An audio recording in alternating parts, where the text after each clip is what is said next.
लेकिन इससे बड़ा जुमलाबाज प्रधानमंत्री कोई नहीं है जो सत्याम झूठ बोलता है। वो कहता है धारा 370 हट गई। आपसे पूछना चाहता हूँ, क्या 370 हट गई? 370 नहीं हटी, उसमें केवल संशोधन किया गया है अडानी के लिए, ताकि लिथियम के प्लांट वो कश्मीर में खरीद सके। उन्होंने कहा कि राम मंदिर वहीं बनाएंगे जब रामलला, क्या वहाँ मंदिर बन गया? इन्होंने वहाँ मंदिर बनाया रामलला का। कांग्रेस की 70 साल सरकार रही तो जब क्यों नहीं बनाया इन्होंने मंदिर उसी जगह? जब कहाँ गई थी सरकार कांग्रेस की? मोदी जी ने बना दिया तो जो गलत बना दिया। भाई साहब, ये जो लोग खड़े हैं ये तो भारतीय जनता पार्टी का गले में डाल लिया झंडा, पेड IT सेल है। हम लोग भाजपा के, आपको लग रहा होगा कि भाजपा के कार्यकर्ता हैं, ये मोदी जी के समर्थक हैं, भाजपा के कार्यकर्ता नहीं है।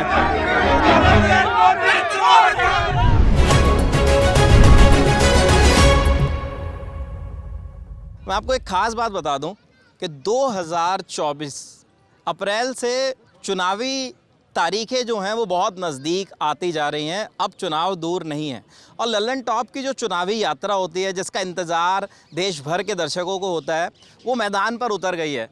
एक कार्ड शेयर किया था लल्लन टॉप के हमारे चैनल पर और हमने एक इलाके की जनता से ये कहा कि आप आइए, अपनी बात रखिए, लोकसभा चुनाव पर आपसे मुलाकात होगी।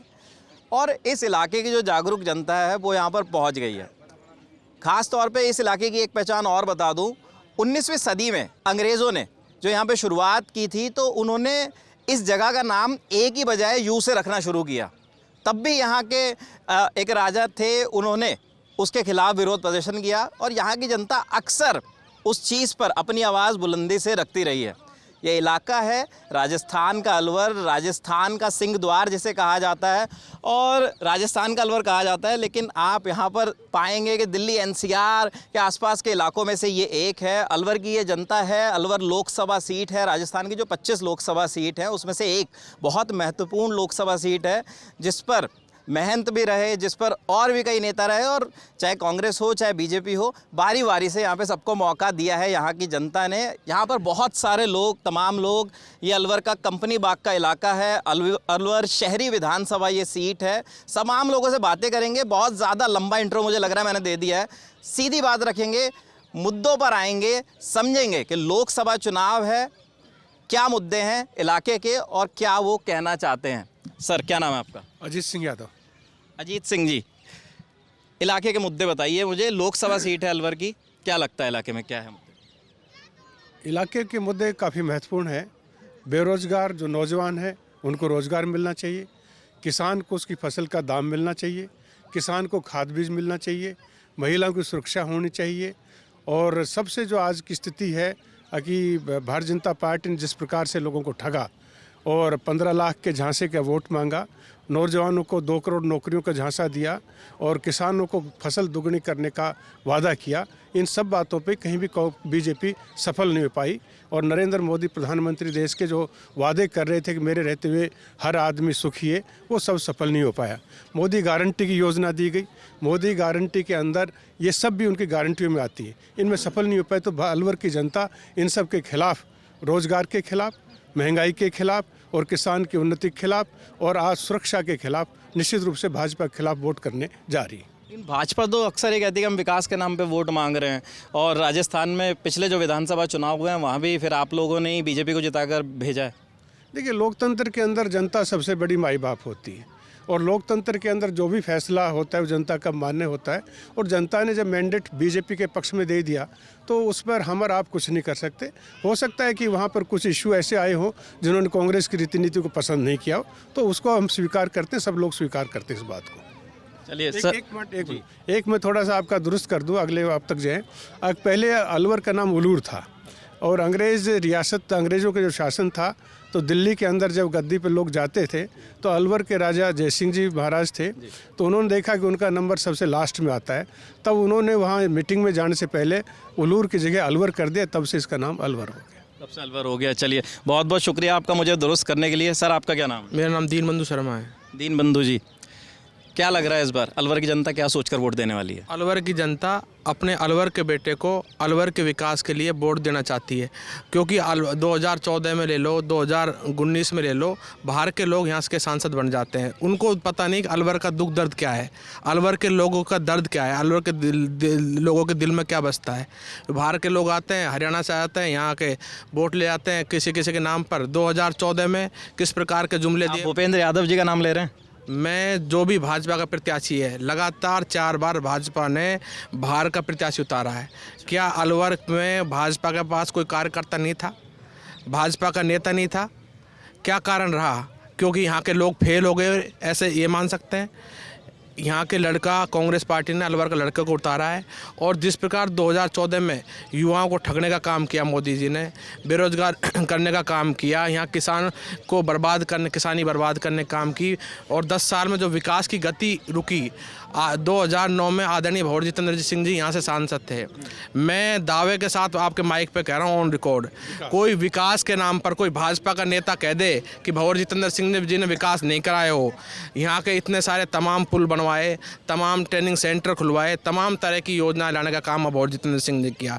जैसे ही 2014 में भाजपा का राज आया, आप मुझे स्वर्गीय चांदनाथ जी आज दुनिया में नहीं है, उनके वो सांसद बने 2014 में, और 2019 में उनके शिष्य बाबा बालकनाथ जी सांसद बने, आज वर्तमान में तिजारा के विधायक हैं।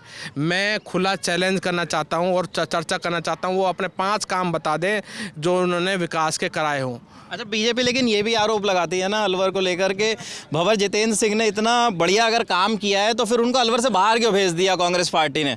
अलवर से टिकट क्यों नहीं दे रहे उनको? अब क्या डर गई है कांग्रेस? भंवर जितेंद्र सिंह बड़े नेता हैं, उनके पास कई स्टेटों का काम है, और मध्य प्रदेश और आसाम, और आपके इनके मुंह में घी शक्कर, वो इस कद के आदमी है, वो मुख्यमंत्री प्रधानमंत्री बन सकते हैं कभी भी, और वो बहुत बड़े आदमी है, अलवर के लिए दिया है। मैं पूछना चाहता हूँ सरेआम, ये एक भी आदमी कह दे उनका जितना विकास किसी ने भी किया हो तो आप मुझसे बहस कर। मैं आऊँगा आपके पास, आऊँगा, आप कुछ करिए, माइक पे बोलिए, देखिए जो भी कह रहे हैं। देखिए ये कह रहे हैं भारी भारी मुझे। वैसे आपने बीजेपी का झंडा लगाया हुआ है तो इसमें कोई वो नहीं है, जैसे बहुत सारे लोग झंडा लगा के नहीं आए, तो आप बीजेपी के सपोर्टर हैं। मीना सैनी पूर्व सभापति और इस समय जिला मंत्री भाजपा। मेरा निवेदन इसमें ऐसा है कि जैसे ये भारी भारी का राग अलाप रहे हैं, पहली बात तो ये मुद्दा आया कहाँ से? इन लोगों ने किया है ना भारी। मुझे ये बताइए, 1991 में पंडित नवल किशोर शर्मा जी दौसा के थे, यहाँ से सांसद का चुनाव क्यों लड़ा गया? ये बताया जाए सबसे पहले। ये बताइए मुझे कि सोनिया गांधी जो कि राज्यसभा में राजस्थान से भेजी गई, क्यों भेजी गई? क्या कोई राजस्थान में महिला नहीं थी कांग्रेस के कि जो राज्यसभा में यहाँ से भेजते? क्यों सोनिया गांधी जी को भेजा गया? तो इनके पास कोई मुद्दा नहीं है और ये बेवजह तूल दे रहे हैं। इनकी दुकान बिल्कुल खाली है और बिल्कुल हम यहाँ 400 पार पूरी 25 की 25 लोकसभा सीट जीतने जा रहे हैं। एक मिनट सर, माइक पे देखिए, भंवर जितेंद्र सिंह की बात कराएं, विकास के मुद्दे ही हैं। सर माइक पे, माइक मैं सबके पास आऊंगा, माइक लेकर आप लोग माइक पे बोलिएगा। इससे एक सेकंड, मैं सबके पास आऊंगा। मैं इनसे पूछना चाह रही हूँ, अगर ये कह रहे हैं कि 5 काम करवाए, 10 काम करवाए, अगर काम करवाए तो क्यों 6 चुनाव 8 चुनाव वो हार चुके हैं? एक चुनाव उन्होंने यहाँ से नहीं जीता है, चाहे वो सांसद का हो, चाहे विधानसभा का हो, और नगर परिषद का चुनाव तक वो हार चुके हैं। फिर किस बात विकास की बात कर रहे हैं ये लोग? कांग्रेस वाले ये भी आरोप लगाते हैं मैम, क्राइम रेट काफी बड़ा है, मतलब अलवर में। देखिए, क्राइम की अगर आप बात करते हैं, आप तो मीडिया हैं, आपको सब पता है कि यहाँ पर राजस्थान में जब गहलोत जी की सरकार थी, राजस्थान फर्स्ट नंबर पर था क्राइम में, महिलाओं से दुष्कर्म में। तो आप ये बताइए कि फिर आप कैसे कह सकते हैं मूक बगीर बच्ची के साथ कांग्रेस ने जांच नहीं कराई? इतना वो ये जो आप बात कर रहे हैं क्राइम की कि मूक बधिर बच्चे का, इनकी सरकार के खुद अशोक गहलोत जी सीएम साहब उस व्यक्ति को क्लीन चिट देते थे, कहते हैं ये तो एक्सीडेंट है, जबकि उस तथ्य मिटा दिए जाते हैं। पूरा अलवर यहाँ धरने पर बैठा होता है और ये लोग चर्चा कर रहे हैं कि क्राइम, महिला क्राइम हुआ है। इनके समय में हमारे यहाँ एंटी टॉस बनी है। प्रशासन को इस तरह दबाया आप गया कि उन्होंने एक बार उनकी सुन लीजिए, पेड एक्चुअली उन्होंने अभी नई भाजपा कांग्रेस ज्वाइन किया, क्षमा कीजिए, तो ये सीख रहे हैं, इनको लेके जाइए। अच्छा, पार्टी चेंज हाँ, बताइए सर। भाई साहब ये जो लोग खड़े हैं ये तो भारतीय जनता पार्टी का गले में डाल लिया झंडा। पेड IT सेल है। माननीय भूपेंद्र, सुनो, ये वो लोग हैं किसान के बेटे जिनके घर में बाइकें हैं, आज ये सब लोग गाड़ियां लेके आए हैं। ये तो गाड़ियों में डीजल डलवा के उनके कहने पे आए हैं।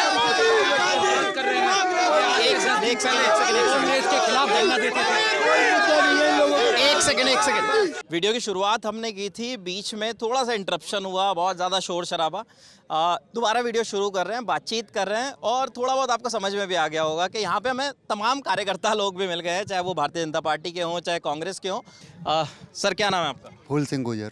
फूल सिंह जी, अलवर शहरी विधानसभा के निवासी? विधानसभा। अलवर लोकसभा के वैसे हैं? नहीं, भरतपुर में लगते हैं। अच्छा, भरतपुर में लगते हैं। चलिए ठीक है। अलवर के मुद्दे क्या हैं लोकसभा चुनाव में? इसी जगह पे खड़ा हूँ ना, इधर कांग्रेस खड़ी है, इधर कांग्रेस खड़ी है, इधर बीजेपी खड़ी है। मैं तटस्थ हूँ, डिस्ट्रिक्ट भी मेरा तटस्थ उसमें आ रहा है। विधानसभा है जो मेरा कठुमर, भरतपुर और अलवर लोकसभा के बीच में। मैं दोनों से निवेदन करना चाहता हूँ, दोनों अपने कैंडिडेट की विचारधारा से या जो विकास के कार्य जो अलवर में कराना चाहते हैं ना, उनसे दोनों पार्टी पहले आम जनता को अवगत करा दे। अगर हम जीतते हैं तो हमारा सांसद ये काम कराएगा। दोनों बीजेपी वाले भी रख दे और कांग्रेस वाले भी। चलिए और लोगों से बात करते हैं। आपका क्या नाम है? जी, मैं एडवोकेट प्रियांशु दीवान हूँ, अलवर शहर से, और मैं युवाओं की तरफ से पक्ष रखना चाह रहा हूँ कि पिछली जो कांग्रेस सरकार थी उसने युवाओं के साथ बहुत बड़ा खिलवाड़ किया। पिछली राजस्थान सरकार में 21 भर्तियाँ निकली, उसमें से 19 भर्ती परीक्षाओं के पेपर लीक हुए। उस टाइम शिक्षा मंत्री आदरणीय प्रदेश अध्यक्ष थे कांग्रेस सरकार के डोटासरा जी, गोविंद सिंह डोटासरा जी। उन्होंने पूर्णतः भ्रष्टाचार करके नकल माफिया को बढ़ावा दिया, अपने घर के बच्चों को RAS अधिकारी बनाया, अपने पीहर पक्ष के लोगों को RAS अधिकारी बनाया और संपूर्ण गांव के लोगों को सरकारी नौकरी दी। जैसे ही भाजपा की सरकार आई, आदरणीय भजनलाल जी की सरकार आई, आदरणीय भजनलाल जी की सरकार ने आते के साथ ही पहले महीने में ही नकल माफिया पर नकेल कसते हुए और ऐसा ही भर्ती परीक्षा में जो धांधली हुई थी उसमें 63 आरोपी जेल की सलाखों के पीछे जा चुके हैं। ये होता है भाजपा की सरकार में शासन, जो तरीके से होता है। नकल माफिया को जो बढ़ावा कांग्रेस ने दिया उसको नेस्तनाबूद करने का कार्य आदरणीय भजनलाल जी कर रहे हैं और मोदी जी के नेतृत्व में हो रहा है। लेकिन सर आपने एक छोटी सी बात और कहूँगा, आपने कहा कि यहाँ पर कार्यकर्ता मिल गए हैं भाजपा के व कांग्रेस के। हम लोग भाजपा के, आपको लग रहा होगा कि भाजपा के कार्यकर्ता हैं, ये मोदी जी के समर्थक हैं, भाजपा के कार्यकर्ता नहीं है। मोदी जी के कार्य के समर्थक हैं ये सारे, कोई पार्टीवाद नहीं, कुछ नहीं। मोदी जी ने काम किए हैं उसके सब समर्थक हैं। आपका क्या नाम है सर? मेरा नाम मयंक है। मयंक जी, मुद्दे अलवर लोकसभा के क्या हैं? देखिए, ये जो चुनाव है ये मोदी जी के नेतृत्व में जो चुनाव लड़ा जा रहा है पूरे हिंदुस्तान भर में, यहाँ लड़ाई मोदी वर्सेस अदर है। क्योंकि हम देख रहे हैं पिछले 10 साल में मोदी जी ने जो विकास करा है, मोदी जी अपने विकास के नाम पर, मोदी जी की गारंटी के नाम पर पूरे हिंदुस्तान में वोट मांगा जा रहा है। और मैं भी एक युवा होने के नाते मोदी जी के विकास पे ही अपना वोट दूंगा। और मैं बता रहा हूँ, अभी हमारे यहाँ से एक एक्सप्रेस वे बनाया दिल्ली से बॉम्बे, अलवर से दिल्ली से जयपुर की दूरी मात्र 3 घंटे में, दिल्ली से अजमेर की दूरी वंदे भारत से बहुत ही कम मिनटों में, बहुत ही कम घंटों में दूरी तय हो रही है। चाहे हाँ, अब ये RSS के एजेंट, मोदी के एजेंट, भाजपा सब एजेंट। लेकिन उधर से कह रहे हैं एक लोकल ट्रेन नहीं चली दिल्ली तक अभी अलवर से। आप बात कर रहे हैं, हॉस्पिटल कोई नहीं खुला पिछले 5 सालों में। अलवर को नया हॉस्पिटल कौन सा मिला? देखिए, आप देख लीजिए, मेडिकल के अलावा हिंदुस्तान में जितने 10 सालों में एम्स खुला है, जितना हिंदुस्तान में एम्स खुला है पिछले 70 सालों में। हिंदुस्तान की बात तो हम कर ही रहे हैं कि अलवर को लेकर आप कॉलेज अलवर में खोले गए हैं, अलवर में 2 मेडिकल कॉलेज खोले गए हैं। और मैं तो मेरी बात करता हूँ युवा सर, आता हूँ एक सेकंड। देखिए, हमने हमारे पूर्वजों ने बताया पिछले 70 सालों में इस कांग्रेस सरकार ने जितना भ्रष्टाचार किया उसके खिलाफ हिंदुस्तान की जनता ने मोदी जी को सिंहासन पर बैठाया। आज मोदी जी ने जो काम करा है उसके बदौलत मोदी जी आज गर्व से पूरे हिंदुस्तान में अपनी गारंटी के दम पे वोट मांग रहे हैं। और अलवर की सबसे बड़ी, हम कह रहे हैं, हमारे लिए बहुत खुशनसीबी है कि केंद्र स्तर से मोदी जी ने उस राज्यसभा सांसद को भी चुनाव लड़ने के लिए अलवर में भेजा है कि आप जाकर आम जनता के बीच में जाकर चुनाव लड़ें। और हमें पूरा विश्वास है अलवर की जनता भूपेंद्र यादव को जिताकर पार्लियामेंट्री बोर्ड। अब मैं और लोगों से उसका जवाब भी एक बार ले लूं कि क्या आप लोगों का क्या कहना है इस बात पे? मैं सुन रहा था कि इधर से बहुत लोग कह रहे थे कि नहीं। मैंने सुना कानों में कि अस्पताल के बारे में, चिकित्सा के बारे में 1000 करोड़ रुपए का ESI अस्पताल UPA गवर्नमेंट में बना। और बड़े दुर्भाग्य के साथ मुझे कहना पड़ रहा है 2014 में स्वर्गीय चांदना जी सांसद बने यहाँ से, मोदी जी के नाम पर उनको वोट पड़ा, क्योंकि वो तो यहाँ के थे नहीं। वो चोला पैर का है मोदी, हर हर मोदी, घर घर मोदी के नाम पे वोट लेके जनता गुमराह करके वो यहाँ आए, अस्पताल ही बंद करा दिया। और हमारे फिर उपचुनाव में हमारे यहाँ सांसद बने और उस सांसद ने संसद में क्वेश्चन उठाया, उस फिर चालू हुआ। यहाँ मिनी सेक्रेटरी बनाई, कांग्रेस ने बनाई। मुझे 20 कमरे बता दो पूरे ज़िले में 10 साल में अस्पतालों के अंदर 20 कमरे भी खुलवाए होते इन्होंने। ये झूठ बोलते हैं और मैं चैलेंज करता हूँ 10 साल के सांसद कार्यकाल में चौराहे पे बैठकर डिबेट करने को तैयार हूँ। आप मुझे 10 साल में 5 काम बता दें केंद्र सरकार के कि भाजपा ने कराए हों। चलिए आप क्या आपको इन्होंने जवाब लिया है, बार बार आ रहा है मोदी जी ने किया। ये देश का पहली बार दुर्भाग्य है कि देश में सबसे बड़ी जो लड़ाई है ना कांग्रेस की बीजेपी से ज़्यादा लड़ाई है लोकतंत्र बचाने की। ये पहली बार है। देश का पहले क्या होता था, अखबार में छपती थी, प्रधानमंत्री कोई बात कहता था तो ये मानी जाती थी कि ये बात कम से कम देश में सच्चाई होगी। लेकिन इससे बड़ा जुमलाबाज प्रधानमंत्री कोई नहीं आया। जो सत्याम झूठ बोलता है वो कहता है धारा 370 हट गई। आपसे पूछना चाहता हूँ क्या 370 हट गई? 370 नहीं हटी। उसमें केवल संशोधन किया गया है अडानी के लिए, ताकि लिथियम के प्लांट वो कश्मीर में खरीद सके, उसको जमीन खरीद सके। उन्होंने कहा कि राम मंदिर वहीं बनाएंगे जब रामलला। क्या वहाँ मंदिर बन गया? उन्होंने वहाँ मंदिर बनाया रामलला का। जिस टेंट में हमारे आराध्य रहते थे,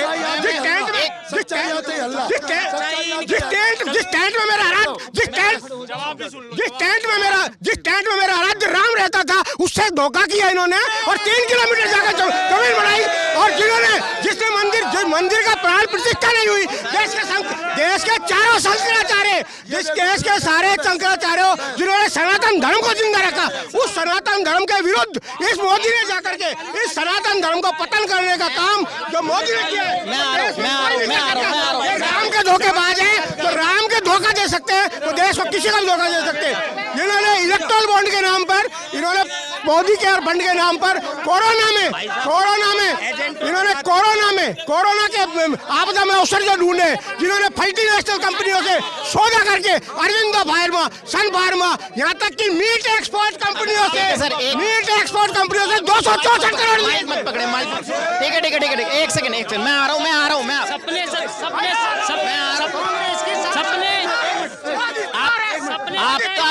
आपका ही जवाब नहीं आ पाएगा।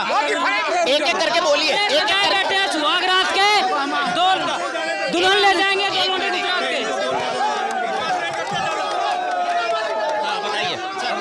मैं मुकुट बिहारी गुप्ता। 70 साल कांग्रेस की सरकार रही, कांग्रेस की 70 साल सरकार रही, तो जब क्यों नहीं बनाया इन्होंने मंदिर उसी जगह? जब कहाँ गई थी सरकार कांग्रेस की? मोदी जी ने बना दिया तो जो गलत बना दिया। ये सब गलत है। मोदी जी ने 370 हटाई। आज देश विकास कर रहा है, विकास के नाम में मोदी वोट मांग रहा है, वो सही मांग रहा है। मैं आपकी पूरी बात सुनूंगा। वो ये कह रहे 3 किलोमीटर दूर बना दिया मंदिर। 3 किलोमीटर कहने से इनका क्या है? ये 3 किलोमीटर पास बनाते, 70 साल में बनाते तो सही। इन्होंने बनाना था। अगर ये आज कह रहे हैं 3 किलोमीटर दूर बना दिया। सपने सजाए बैठे हैं सुहागरात के, दुल्हन ले जाएंगे 2 लोंडे गुजरात के। इन्होंने राम के लिए क्या नहीं बोला, आप ये बताओ। मोदी जी ने बेरोजगारी खत्म की है, मोदी जी ने पत्थरबाजों को मैं विजय यहाँ पर कार्यकर्ता जिस तरीके का माहौल है, तो वीडियो को हम आगे कंटिन्यू नहीं कर पाएंगे। इस वीडियो को हम यही खत्म कर रहे हैं। देखते रहिए द ललन टॉक। शुक्रिया।